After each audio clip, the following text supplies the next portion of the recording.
It's time to take off your clothes, enjoy clothes-free living, and join us for Naked, Nudists, and Naturists. Welcome to Naked, Nudists, and Naturists, the show that celebrates clothes-free living for all.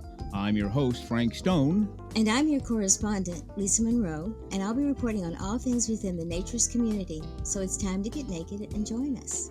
And enjoy clothes-free living on Naked, Nudists, and Naturists.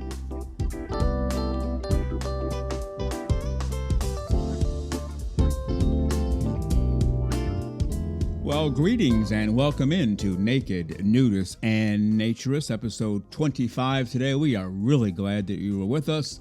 We look forward to this time all week, as you know, so come on in.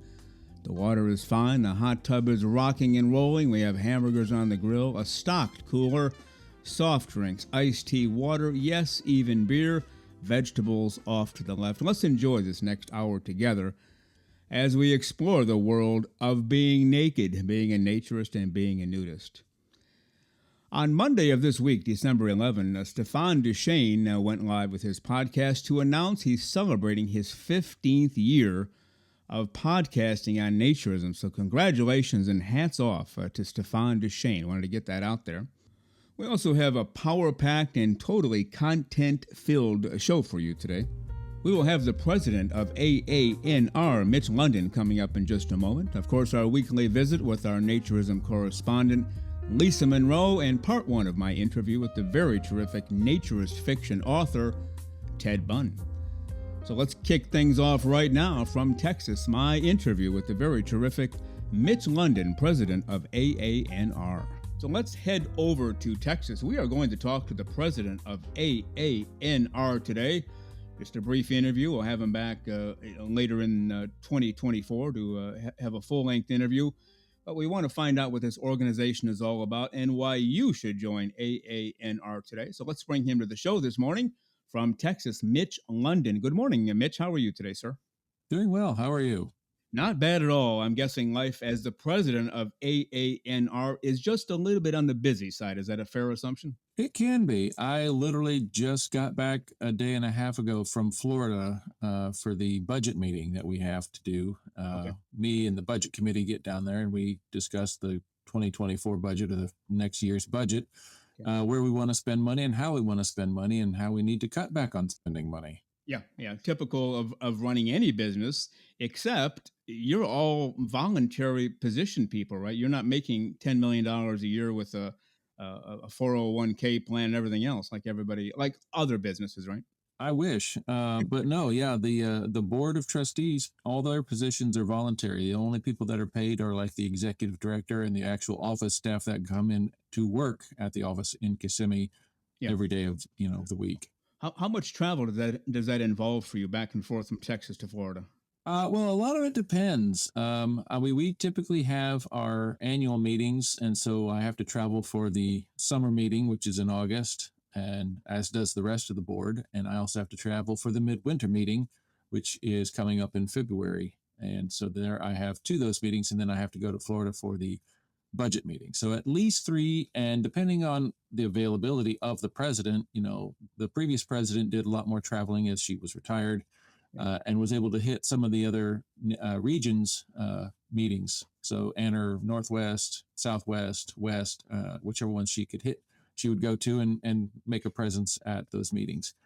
I, of course, working as a full-time employee elsewhere, I don't have the luxury of taking off unlimited time from work. So how does that go? Just out of curiosity, with your place of traditional work, do they know what you do? Do they embrace the naturism aspect? They do. There's a couple that, we talk about it, and then there's always one that just giggles and thinks it's the funniest thing on earth. But I've never had anybody that I've ever told anywhere a bad reaction that have said, "Oh my God, that's terrible." Never had that. The first thing most people do when I tell them I'm a nudist is they smile. Yeah, and that's the best reaction, I think, is they just smile. They think it's fun or funny, and I'm like, but I say it, and they always have questions like, well, what about this? Is it this? And so I get a chance to explain what nudism is, and I didn't instigate the conversation, so they can't feel that they're threatened. It's like they're asking me the questions. Right. So I'm just answering the questions because they're going to have curious questions. They're like, oh, is it this? And I always tell them, whatever you think nudism is, it probably isn't. It's something completely different than what you probably have in your mindset, in your mind, or what you've heard. That's a great way to put it. And I've always gotten and still get, I mentioned nudist, naturist. Oh, you're one of those. You have wild parties every weekend. And then it gives me an opening to say, absolutely not. In fact, I run from those. I don't want to be a part of a wild party ever. And that's not what naturism, nudism is all about, is it? Exactly. It's not what people think. And actually, I tell them it's not what you think, but it's a whole lot more fun because, we basically do everything that most parties will have, but we just do it in the nude. We have card game nights, we have board game nights, we have movie nights, we have all kinds. And of course, if you have a destination club, such as resort, such as Cypress Cove or, any of those, they have a whole lot more. I mean, in Cypress Cove, I was just there for the budget meeting, as I was saying, and they have just been working on putting in new pickleball courts, of which I think their total is now 8. Wow. So they have like 4 or so permanent pickleball courts, and they've got pickleball courts that are tennis courts, but they can just put new nets on there and have pickleball. So, because pickleball has taken over the world. So Absolutely has. Yeah, they're building all over the country for sure. You mentioned the world. They're also expanding beyond the U.S. absolutely, pickleball is huge everywhere. I mean, there's, like I say, besides nudist destinations, places that have tennis courts are converting to pickleball because it's the in sport now. I mean, and it's not broadcast on national TV on some places. So there's tournaments, there's competitions, and it's a whole lot of fun. There's so many people that play it, and it's a real social game, just like nudism is a very social activity. Pickleball is that, so they really work well together. Yeah, and you can get a quick workout in or a decent workout without having to take time out to chase the ball 50 feet away that your opponent hit. You can it's just right there, right? It's all. Yeah, it doesn't go that far. It's a little wiffle ball, basically. That's right. Now, your personal story, as I understand it, you basically, as you were growing up, you just knew you wanted to be nude. Probably to this day, you don't know why, because I don't think your parents were nudists or naturists. Can you take us through that just a little bit when it first hits you? Like, what am I wearing clothes for? Let's get rid of these things. Right. It was actually a delayed type of thing. I mean, as a really young kid, I was, running around without clothes quite a bit, as most little boys do. We run around, we don't have clothes. This is fun. Of course, that's the purity of it. It's beautiful. And then, of course, puberty hits and all that, and the guilt and shame, and me being overweight, I was just like, ashamed, and this, that, and the other. And so I just kind of crawled into that shell for a long time. And then in college, over time, I had a roommate that was never there. He was always at his girlfriend's place. So I got to just be in my dorm room nude most of the time because I had a great window that had the sun that would come in the afternoons, and I could just lie there. And then after that, around when I turned 40, I was just kind of like, well, what else is there? What can I do? And at the time, I was doing a number of chili cook-offs because I love cooking. Mm-hmm. And I actually happened to find, not far away from where I was living, a chili cook-off at a nudist resort. And I was like, well, hey, two things I enjoy, so let's go see if I go there. And I went and did the cook-off and met a whole bunch of people, found a club that was near me, because that one was still about an hour away. Got to know them, and they were real nice, and they also gave me some information about the local club. And so I was able to join the local club, which was a travel club. And so ever since then, I basically jumped in with both feet, as they say. So, it was my quote midlife crisis thing. And I always tell people, well, nudism was cheaper than buying a Ferrari or something. So I was going to say the same thing, except I was going to use Corvette. But yeah, it's a lot cheaper. Just take your clothes off. It's free. You can do that for free. Well, each time I tell the story, it goes from Corvette to Ferrari. So I'm thinking next it's going to be a Bugatti or something. The car gets better and better. How about that? You might as well go all the way. What the heck? Right. Now, the AANR, American Association for Nude Recreation, why should people join this organization, and what are some of the benefits if an individual joins? Well, the biggest one that people are probably hearing about now are the protection of nudist rights. Mm-hmm. And right now there's a couple of instances where those have been threatened, sometimes intentionally, sometimes not intentionally. And what I mean by that is sometimes lawmakers pass laws to prevent people that are not nudists from doing things. They want, like adult shops or something to not be near kids, which, okay, I get that. Right. But then they word it in poorly in their bills saying, well, we don't want naked people near children. It's like, well, wait a minute, that's going to affect us whether you intended it to or not. Okay. And so we have a government affairs team which daily goes through all these bills, and they have a computer program that searches every single bill in every single state that gets put in for keywords, whatever those keywords are: nude, nudism, naked, this, that, and the other. And they look at those bills and they try to find out, okay, are those going to affect us, or are they meaning to? And if they find out that they might, then they contact the lawmaker or their staff and try to say, hey, can we get some favorable language in here, or change the wording so that it's more not affecting nudists, nudism, or naturists? And so they can do that. And that is the biggest thing. And that's what we just, again, 4 days ago, our executive director went to Tallahassee and his son went with him, and they both testified before the legislature there about a particular bill. And they actually got, and it's not completely passed yet, but they got a exclusion for literally AANR, American Association for Nude Recreation, written into that bill. And to get our name into there to say these people are excluded from this is huge. Another great example that was not too long ago was there was a person that was accused of something, and I don't know the whole details, but he was brought before a judge saying maybe he was nude in his backyard and somebody saw. I don't recall exactly. Mm-hmm. And so he went before the judge and he told the judge, well, I'm an upstanding person. I've been a member of AANR and TNSF for 15, 20 years consecutive. And the judge basically threw out the thing because he knew that AANR and TNSF are reputable organizations, and he's probably not going to be a nefarious person. So he literally just threw out the case. And so things like that. And of course, there's other things it does. It's like if people have child custody issues, like one parent is not really into nudism and the other one is, and then they split up, they can go to AANR and they can get information that they can hand to their lawyers to help figure out, well, here's how we've done this in the past and things like that. And so there's a whole lot, and that's just on the legal end. And that, of course, is the biggest percentage of what it does. I mean, you don't join AANR and get a toaster. You don't get a free towel. You don't get a whatever. You don't get a, this, that, and the other. It's not necessarily about the material things, as we all know. Right. Being nudists, we don't really cling to material things. Right. Except maybe the Corvette or the Bugatti, whichever. Still waiting on those to happen. But, it's also, protecting your rights to help allow you to go to places to be nude. And of course, we've always loved to have more places that we can be nude, whether it's a beach or a club or even our own homes. I mean, there might be places that get threatened to have nudity banned in your own home. It's like, well, how am I going to take a shower? I don't know. But yeah, you never know. Well, I'm glad you guys are out there fighting the good fight. And you're still a member of Hill Country Nudists, and you were on the board of AANR Southwest for a while, right? Before becoming president of the whole association? I was president of AANR Southwest for 4 years. And before that, I was on the board as a board member on various committees and positions, public relations and such like that. So I kind of got talked into it, and they haven't let me go yet. So that's a good sign. Now, if people want to get a hold of AANR, or you, how do you recommend they do that? Well, they can certainly go to the website, AANR.com. That's the easiest. The second easiest is to probably contact the office if they have questions, which is, of course, 1-800-TRY-NUDE.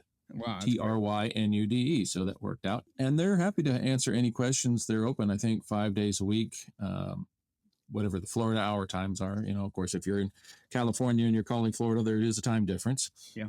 So beware of that. And of course, emails, you can always email them. And my email, of course, is in the bulletin, which is the newsletter for AANR, right at the beginning there, as are all the board of trustees and the region trustees and the region presidents, and I always like to tell people, it's like, if you have a question, contact your region president. And if that doesn't work, contact your region trustee. If that doesn't work, contact your national president. Hey, that's me. And if that doesn't work, contact the executive director. So we have lots of people that, people can talk to, and we're happy to talk to it. We don't want to shy away from talking to our members, because our members are what keep us going. That's it. Well, it's been great to talk to you this morning. We've been talking to Mitch London, the president of the American Association for Nude Recreation, AANR. And Mitch, go out there and have a great clothes-free day if you can. If you have to go to a textile workplace, we understand. Otherwise, it's clothes-free for all the right reasons. And we thank you for your time today. And we'll have you on the show again a little bit down the road. So thank you very much. Have a great day. Great. We'll see you then. All right. Thank you.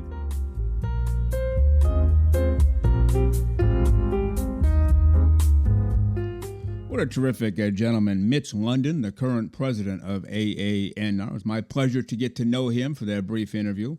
And we'll have him back on the show for a full-length interview on an upcoming show or two in April of 2024. And again, you can check them out at AANR.com. You're listening to Naked Nudists and Naturists, episode 25. We thank you for being with us. Now, as you can tell by the music sneaking in on us, as is always the case, it is time for the very terrific, the one and only, our weekly correspondent on Naturism, the very terrific Lisa Monroe.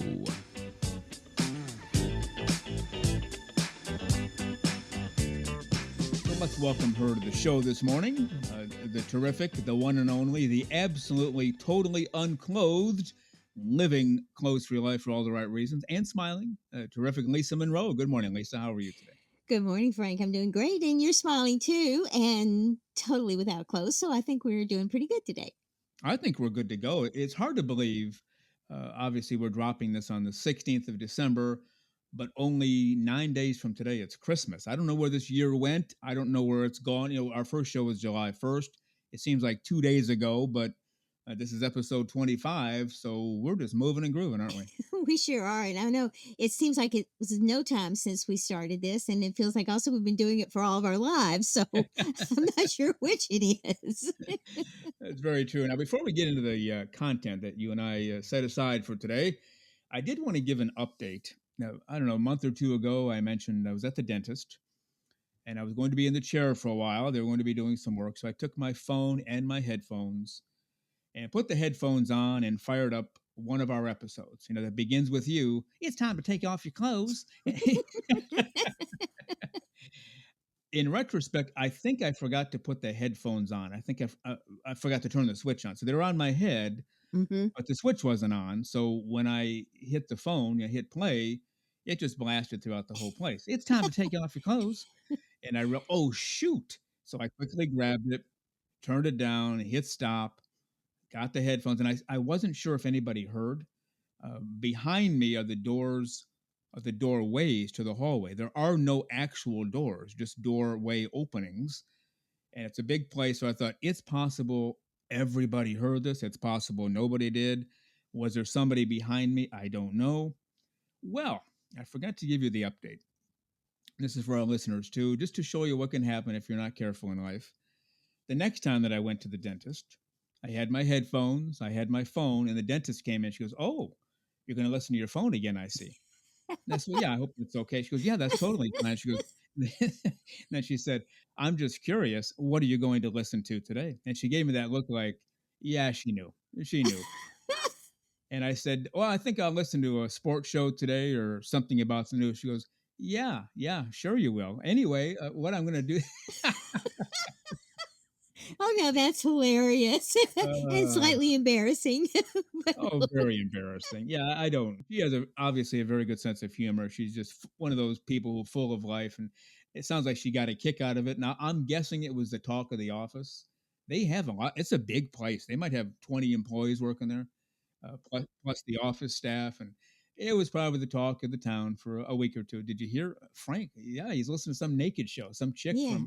And Frank's coming back in, so let's see what he's going to listen to now. I love it. It shows you always have to be careful. You never know who's listening, right? This is very true. And, you know, this is obviously a way to break the ice. We've talked about those ways to break the ice. So maybe she was waiting for you to say, I'm listening to a naturism show. And she, you know, who knows? I don't know if they have a freezer there with ice in it, but I guarantee you I broke every ice cube in the place with that little... I bet. I love it. That's hilarious. Oh, my goodness. Anyway, that's our little update, and be going back to the dentist one more time before the year ends. And I will be really careful, as I was on visit, to turn the headphones on first, Frank, and then put them on. Okay. So, yes. Now, you've learned your lesson well. That's right. I did want to mention a quote I found from Johnny Carson, of all people. A couple of them. I remember I was a big fan of Johnny Carson. Hardly missed a show, even though school age kid and stayed up way too late. But it's fun and funny, and my parents allowed it. But I remember he talked about nude bowling. Nude bowling was a new thing. He goes, yeah, it goes the bowling alley down the street. He goes every Saturday night. It's nude bowling. And he said, "Yeah, I went there the other night. In fact, he goes, I did really well. He goes, I got a couple of strikes, a couple of spares, and of course everybody's laughing. He totally dismissed the nude part. He just kind of threw that in. But that was my first inkling of that, and I was probably middle school, high school at the oldest. I think middle school, like they do nude bowling, and the answer is yes, they do, and they still do. They have. I saw something on Twitter. Some group was advertising a nude bowling night and it's already sold out like months in advance. They just people flock to it, which is part of why we're doing this show. People flock to this. They just can't get enough of the information that's out there. But Carson also had a quote. He said, "Happiness is sitting down to watch some slides of your neighbor's vacation and finding out that he spent 2 weeks in a nudist colony." Well, that's pretty good. Now that's pretty funny. I mean, we've all been there where we've gone to someone's house and they've drug out the slides, so Uh, that would be hilarious. yeah, here we are looking at a statue. Here we are 2 seconds later looking at the same statue. It's like, can I get out of here? But slides of a nudist resort might not be a bad way to spend an hour or two. Might not be, and also another good way to break that ice. So, That's right. or get All rid of right, company. I'm not sure which. either one. Now, you had something you wanted to go over as Well, it's well. just something really cute that I've found. It's kind of funny. There's a Judge John Hodgman on going nude at 87. And Mhm. apparently, it's some sort of little advice column that he does. And this was back in the spring of 23. But it's really cute. He said, Dan, in quotes, writes, last year, the Times offered advice about going naked. I gave it a try. I found myself acceptance and joy in my body, but my wife says that 87 is too old for this. Oh She wow. exiled me to my room. Please tell her to let me out of my room in the nude. Call me Dan if you print this. So the judge responds this way: I'll call you Dan if that's how you get your kicks. And I stand by the papers reporting that a little everyday nudity can help us feel comfortable in our bodies. I'm writing this naked right now from my desk on the Times nude floor.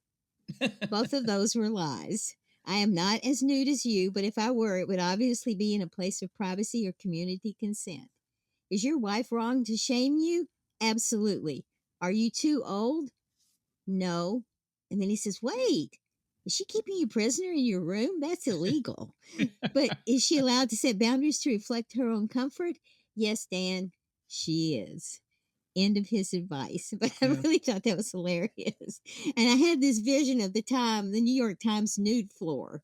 Why Yeah. not? Right. Well, I think they should. Last time I was in New York, it's been quite a while, 8, 9 years or so. I was in a hotel and I was looking out the window one morning, like 7 or 8 in the morning. It was summertime, so it was already sunny. And across the street, I forgot what street I was on. Every street is a busy street around there. So it was one of the main thoroughfares. It's the street Columbia University is on. I should know that, but I just can't remember. Just looking out the window, and across the street was a hotel or a condo, whatever they call them, apartments in New York City. And I saw these curtains slung wide open. Half of them went to the left, half of them went to the right. And this woman was standing in the window fully nude. Now I could only see, well, I guess she was fully nude. I could see from the waist up, just looking out, overlooking the city, like, oh, I see the traffic out there and the vendors, whatever. And I thought, I need, maybe I need to move to New York City. Maybe they have a better understanding of what naturism is all about. Just open the drapes and take in the sunshine, right? Absolutely. I mean, I think that's the freedom to be able to do that with no one getting angry or whatever. It's just really Yeah. cool. Or no one calling the cops on you immediately or anything. Yeah. Now try that in a small town Yeah. and you'd be the talk of the town. Yeah. But you'd also have the sheriff calling probably. So Yeah, I keep hoping one day we'll get there, and maybe we will. It's still a long way to go where people just, hi, Frank, nice to see you today. And I happen to be nude, and they're not, mhm, or they are. It'd be better if they are, like the whole exactly. neighborhood. And I know they have neighborhoods like that. I think there's one in Florida somewhere. The whole association, gated community, everybody, well, everybody can be nude. It's basically a nudist naturist subdivision. You've heard of that, right? Yes, I have actually. Yeah. In fact, I think they were subject of a show that was on Netflix couple years ago. They Okay. showed a group of people. I think they're associated with some sort of a nudist resort, Okay. and it's either attached to that or close to it. And they were just happy as a lark, just walking around, going about their daily business. No one cared. No one, had Yeah. any worries about it. But I don't know. Yeah, and I know there are some people who physically live at nudist Hmm. resorts, and that is their home. They bought a home within the resort, and they're allowed to live there 12 months a year. That's also not a bad way to go because it just cuts out all of the junk. I can wake up, I can do my thing and be myself, and life is good, right?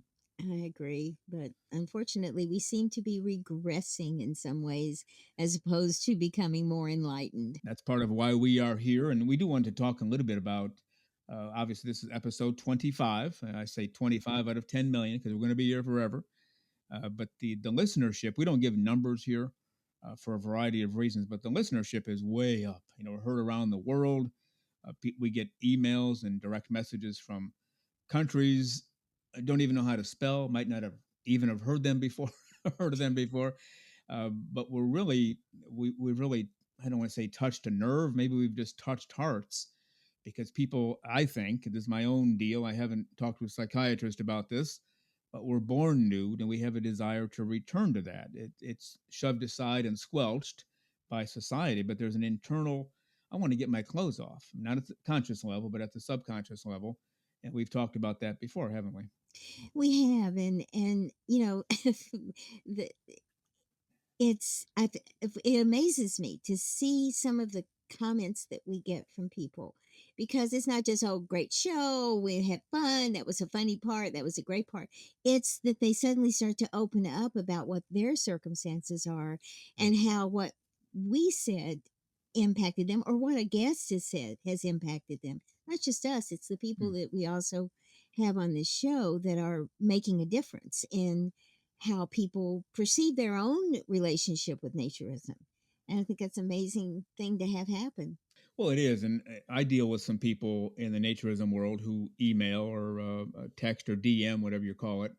And I feel like I know them personally. They might live 5,000 miles away, 10,000 miles away, but I feel like I know them. And Jennifer, our Hmm. assistant here, she communicates with a number of people as well. And she has made the same comment. I feel like these are my best friends. And she's never met them. They're in other countries, other states throughout the USA.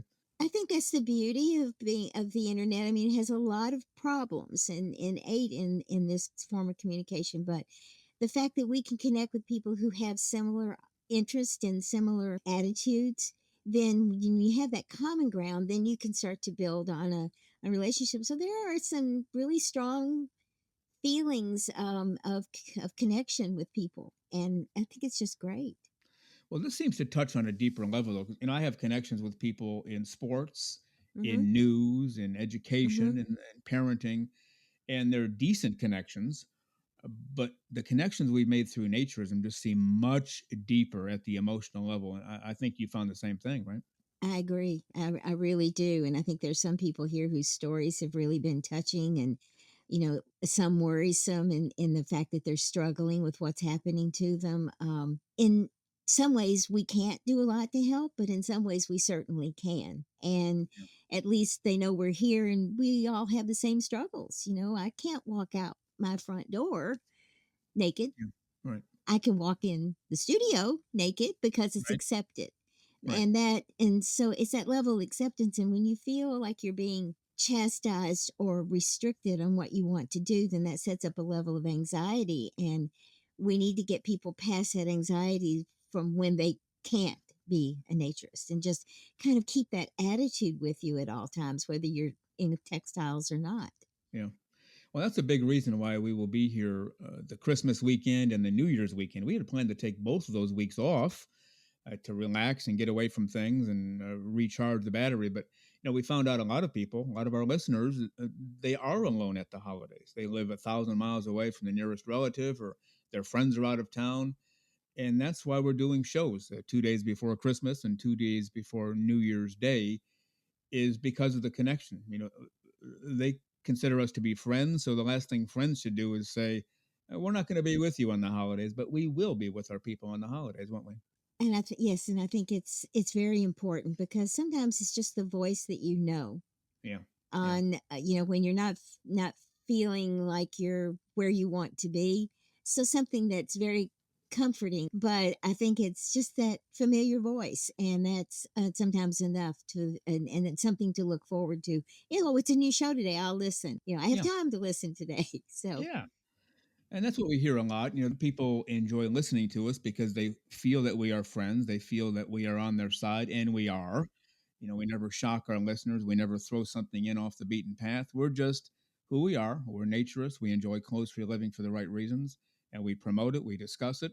And people who are out there in the world of naturism love the show, but even people who are, lack of a better term, closet naturists, or they have to keep it hidden from people, even close to the people to whom they're close in their own lives, they're loving the show as well. So we appreciate everybody who listens. absolutely, and it helps, I think, to validate how people feel, and sometimes validation is the best we can hope for in certain circumstances. So, Yeah, and as long as you're enjoying it, having fun, learning something, it's a great thing, and I'm having fun, so I hope they are.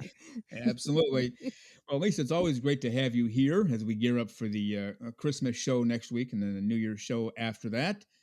Do us a favor this last week before Christmas. Promise to smile all week and stay clothes free all week. Is that a deal? Yes, sir, that's the deal. If you do the same. Well, I will. There's no question.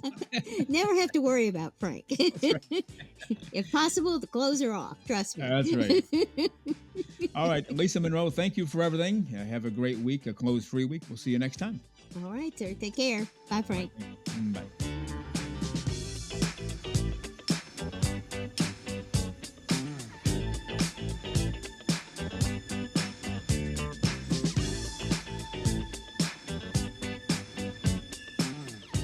The very terrific Lisa Monroe. We appreciate her and we appreciate all of her time, and we absolutely love having her on the show. A true ray of sunshine she brings to the studio, and we thank Lisa Monroe for all of her time today. You are listening to Naked Nudists and Naturists, episode 25. We thank you for being with us. And don't forget, we're going to be with you next weekend, 2 days before Christmas, and the weekend after that, 2 days before New Year's Day. You will not be alone during the holiday season. Well, let's get to part one now of my interview with the very terrific, highly prolific author now living in France, Ted BUN. Not only does he have 60-some books out there, but he works with Will Forrest and Paul Z. Walker to turn out their anthologies. And Ted and his wife own a naturist resort in France. So let's get to it right now. Part one of my interview with naturist fiction author Ted BUN. On the other end of our line this morning is a terrific gentleman currently living in France, born and raised in England, moved to France, and actually owns his own naturist resort with his wife. We'll talk about that during the interview today. But he's also a rather prolific writer slash author, has a whole bunch of books out there, most of them on naturist fiction. If you're a naturist, you probably already know the name. You've probably already read a book or 60 of his. And we want to talk to him about all of that and how he found naturism and just the good life, living clothes-free for all of the right reasons. So let's welcome to the show the terrific Ted BUN. Good morning, Ted. How are you today? Good morning, Frank. I'm in the pink, as they say around here. Good bien. That's right. How is the naturist life in the country of France? Pretty reasonable? Can you just be nude whenever you want to, or how does that work over there? Not quite. The rules are actually stricter than they are in Britain. Oh, But very few people complain, so they get very little enforcement. okay. Plenty of naturist beaches, plenty of open space where you can be naked. I remember, when I was a kid, which I like to tell people was about 150 years ago, we'd hear about the topless beaches in the south of France. And that's the first time I heard about that anywhere in the world. Was France originally a leader of the nudism, naturism movement and backed off a little, or what do you think? Well, after Germany launched FKK, the first Yeah. resorts were actually in France, Okay. along the Atlantic coast, and also on an island in the Mediterranean that the French owned. So naturism is part of the tourism industry and has been for a very long time. The topless beaches of Saint-Tropez and Brigitte Bardot, legend, of course. But, sort of the French rules were always only in private. Okay. and public nudity is officially frowned on, apart from in designated areas and tolerated beaches. Okay, but there are enough of those designated areas to go around. I mean, you don't have to search long and hard. They're basically reasonably close to most people. Or? Being reasonably close to somewhere where you can be naked is a matter of probably 50 miles in any direction, even at the most isolated places where you could probably be naked anyway because there's nobody to see you. Right. That's true. Now, in the country of France, where are you? Are you central, north, south, east, west? Where are you at? We're in the south, fairly close to the Spanish border, Oh, okay. fairly close to the Mediterranean. Okay. So generally fairly warm most of the year, but gets a little chilly during the winter, I'm guessing. Yeah. Yeah. Very much so. And that's maybe that's not the best time to go outside clothes free, right? When it's 0 degrees, or I'm going by Fahrenheit, of course. Zero Fahrenheit, certainly not. I've experienced anything like that once, and that was in Indianapolis last Christmas. But 0 centigrade, freezing point, 32F, occurs probably twice a year in this area overnight. Okay. Days are normally in the low tens, even if it's the middle of winter. Okay, well, that's not too bad then. No. So let's get into how you found all of this. So we do want to talk about your resort. We're definitely going to talk about your books and the various series you have going on, as well as the anthologies you're participating in and leading and running. But let's get into the whole naturism thing first. How did you find this? Did you grow up as a nudist naturist? Did you discover it later? Just tell us, take us through that story. Well, the very first naked experience I can remember, we were at mixed scout camp, boys and girls, and we went for a skinny dip in the river the last night of the camp, encouraged by the leader. Oh, okay, good. So there were about 10 of us older boys, the leader, and 5 girls present at the time, and we went for a swim in the river. The fishermen on the other side all got very excited and started pumping their lanterns to make them brighter. Yeah, that was the first. One of the women eventually became my wife, but that's a very, very long story. We could get very complicated about that one. Okay. After that, it probably went on the back burner, 1 or 2 naked sunbathing in my parents' garden sort of sessions, until we get to 2004. When my wife and I took our first holiday to the island of Menorca, one of the Spanish islands in the Mediterranean. And we abandoned the children and went off to the monastery, which wasn't the monastery, it was actually the nude beach. Sort of dared each other into going to this nude beach. Yeah. We did, and hasn't been the same since.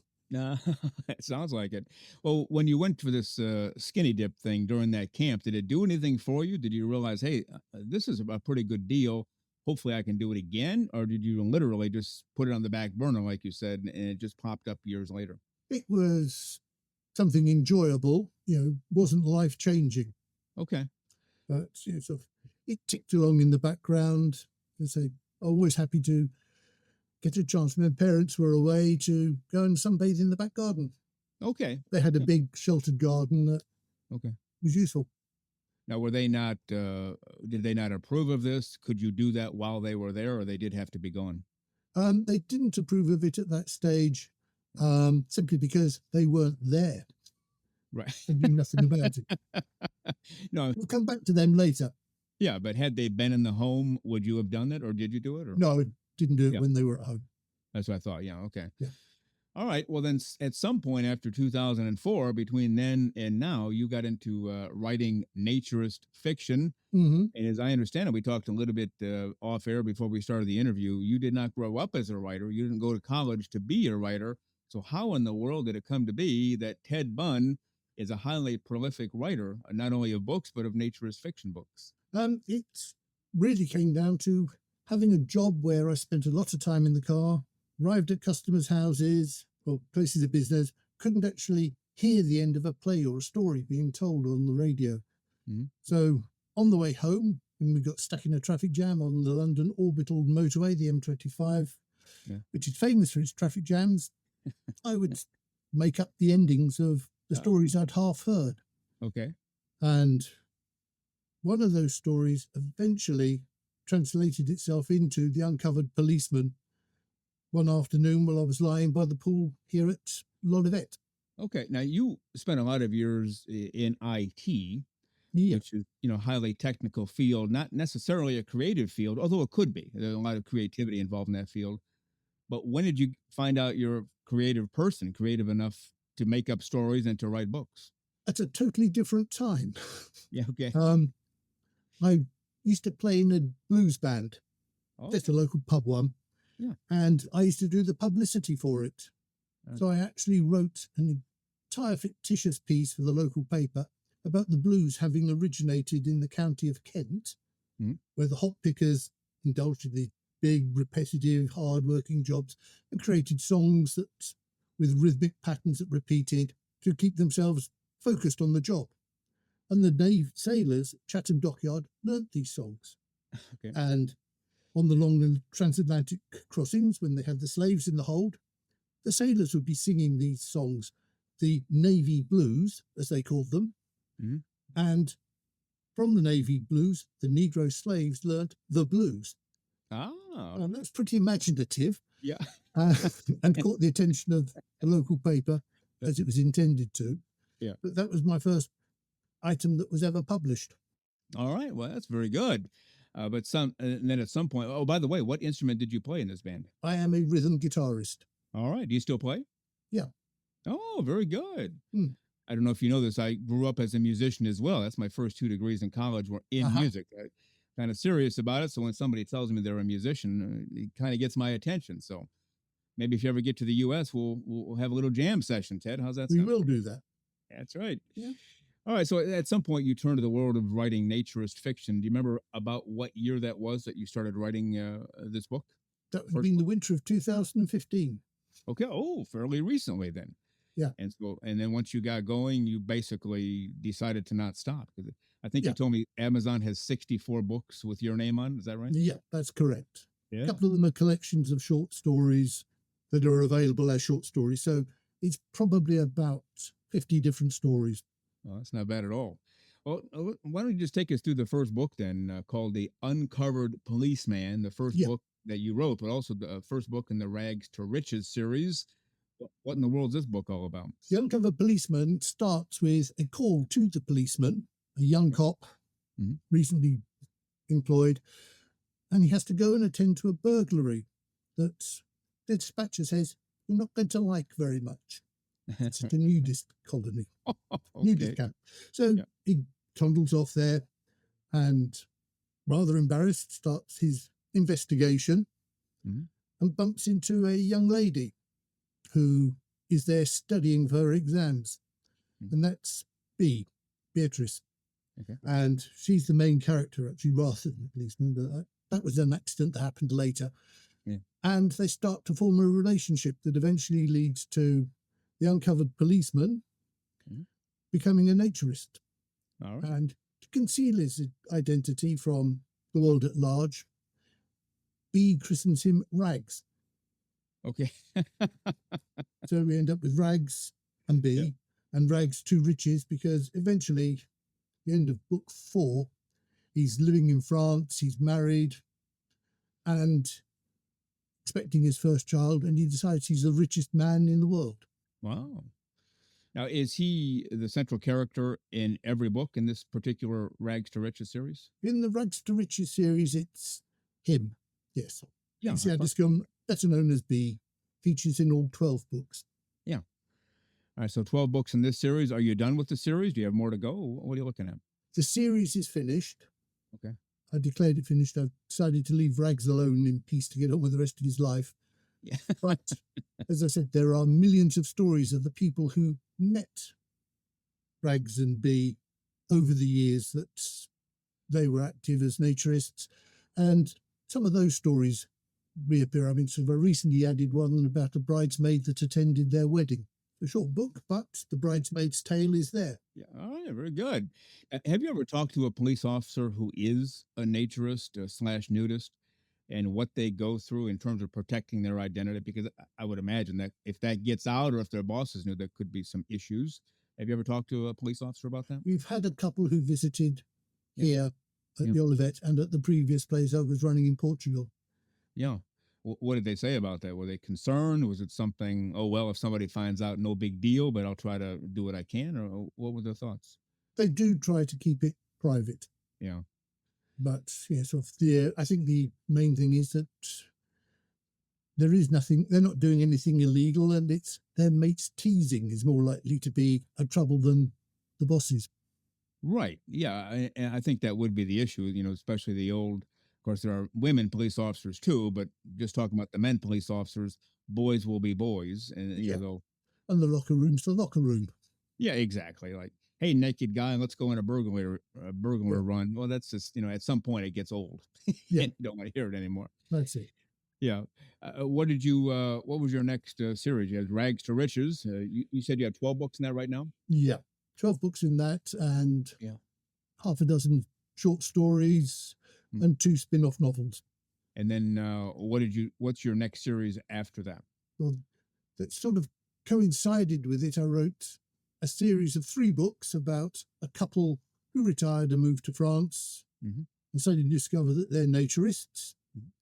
That's the New House series. I've got New House, New Neighbours, New House, New Address, New House, New Traditions. Yeah. Also known as almost a year in Occitane, Okay. which is after the slightly more famous series, A Year in Provence. All right. Looking at that series right now. So what do people go through? Or have people told you this before? Maybe you've gone through it yourself. You're a naturist. You love to be nude. You buy a new house in a new neighborhood. What do? Do you check the lay of the land? Do you put up screens or a fence? What do you do? We made it part of the buying criteria. The property had to be sufficiently private for naturism. Okay. Sufficiently private as you bought it, or As we bought it. Yeah. Okay. Okay. I mean, the ability to screen off the neighbours was a secondary consideration if you couldn't meet the first one. Right. Yeah. But if you found the perfect house in the perfect neighborhood, but it wasn't private enough, you still left room for the capability of making it private enough. Yeah. If you could screen it, it could be done. Have you ever heard the reverse, where somebody who's not a nudist or a naturist, they just have clothes on every single day, every hour of every single day, and then a naturist moves in next door? Have you heard how they react? No. Dreadfully blunt to me, but yeah, no, I haven't heard anything about it. Yeah.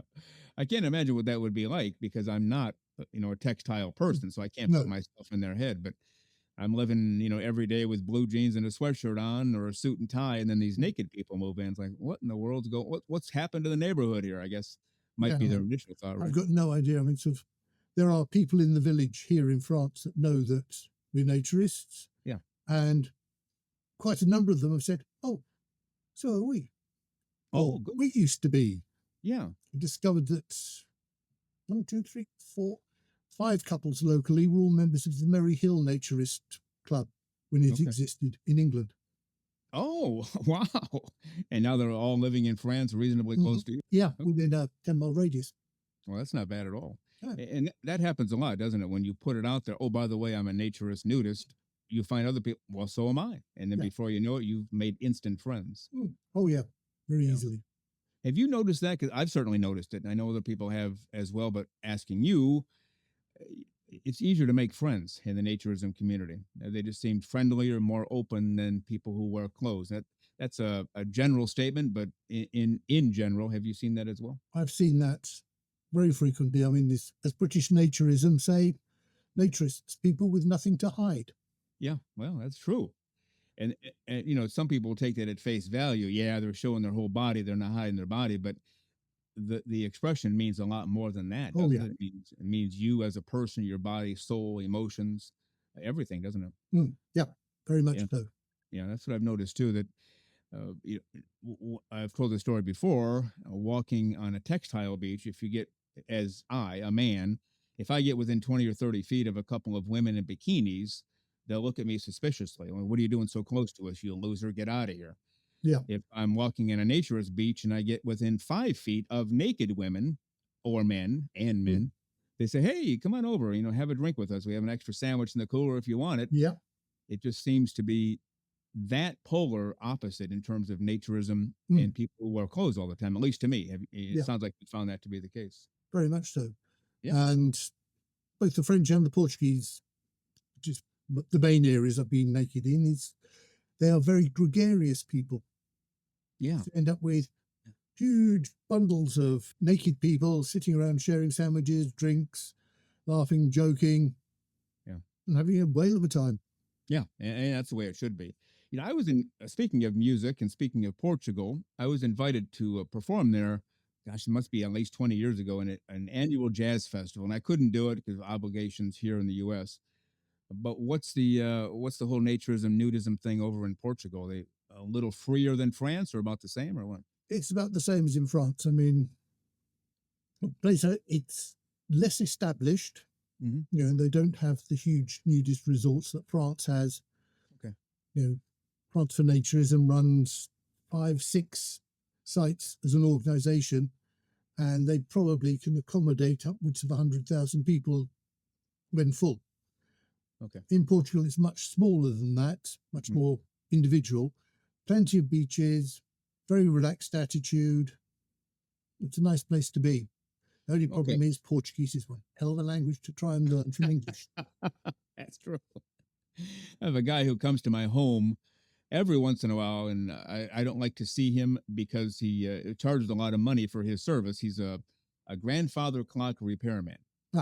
And he can barely speak English. So he brings his wife with him who speaks perfect English and perfect Portuguese. And I didn't know what the language was, but at one point I said, just out of curiosity, where are you from? Oh, Portugal.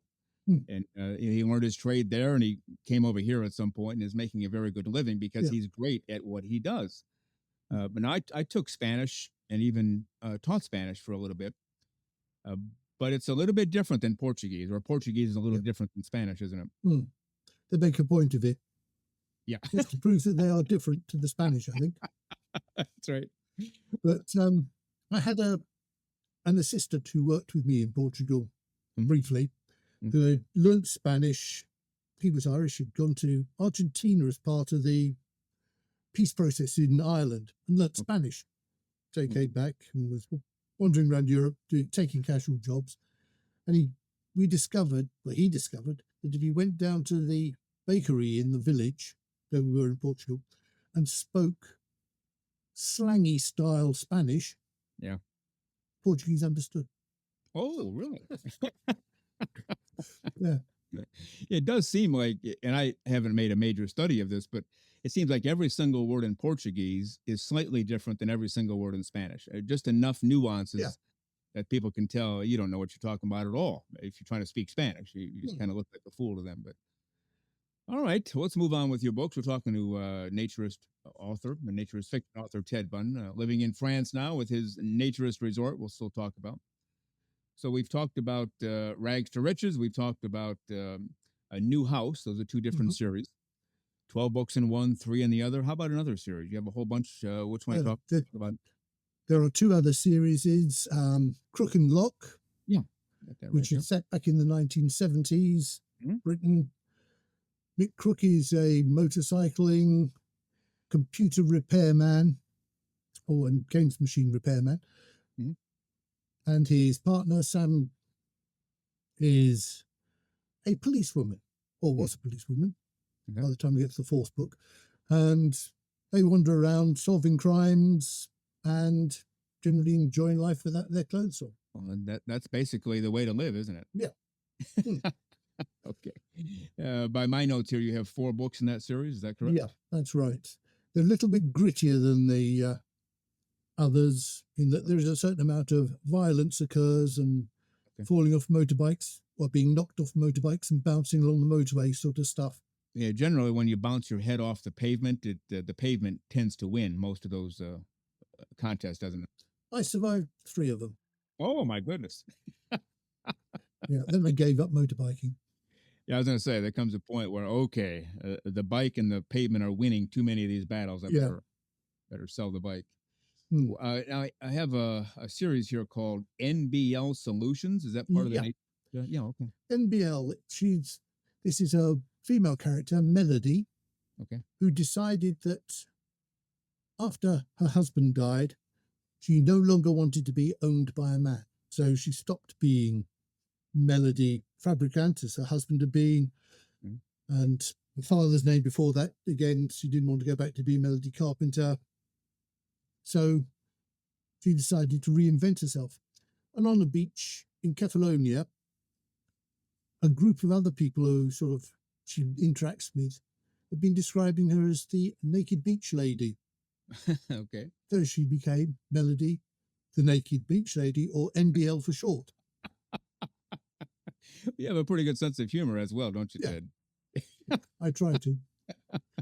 So Melody, the NBL, solves people's problems. Yeah. And there can be personal problems, business problems, because she's a blindingly bright woman. Mm-hmm. She would have gone immense distances in any career, except for the fact that she can't think straight when she's got clothes on. Yeah, well, there you go. Like us. That's exactly right. Does your sense of humor make its way into your books a lot, at least occasionally, I hope? Most of them contain big chunks of humor, yeah. Yeah. Big chunks of the Ted BUN specialized humor, right? Yeah, it's the only one I can use. Which you find to be funny, but the big question is, does your wife find you to be a humorous guy as well? Most of the time. Apart from when I start quoting Monty Python, she doesn't like that. Yeah, she's out the back door. Now we have there's another series here. Maybe it's not a naturist series, but Music, the Food of Love. That's not a naturist series? Or? Oh, again, that's Naturist. I forgot about that one. Good. Central character in that one is another lady called Juliet, who's a lawyer. Don't know what the American equivalent is. She's a solicitor in the UK. She doesn't actually work in court. She ends up having a relationship with her new boss, David, important, has a son, and she gets involved with him because she falls into the pool laughing at his announcement that his name is Harley. Okay. He's Harley, David's son. And yes, they do turn out to be naturists and get themselves a place where they can be naked and make money. And she carries on going into the office in her suit and soliciting. Okay. I didn't mean that, did I? Yeah, I know. I knew what you meant. It's okay. So it's Harley, David's son. Yeah. Harley is David's son. Yeah, your sense of humor is about as dry and drop-dead hilarious as mine. I find myself to be drop-dead funny. So, Ted, you're a drop-dead funny guy, at least to me. Thank you. We might be the only two who think that about each other, but that's okay. At least. Just to sort of complete the circle, Harley and Juliet actually go and stay with Rags and Bee. Become firm friends of them. Wow, very good. So you're tying your different series together. I like that. Yeah. Even in New House, the female character is reading a story about a policeman who ends up in a naturist camp. Again, Rags to Riches comes in. That's right. These things tied together.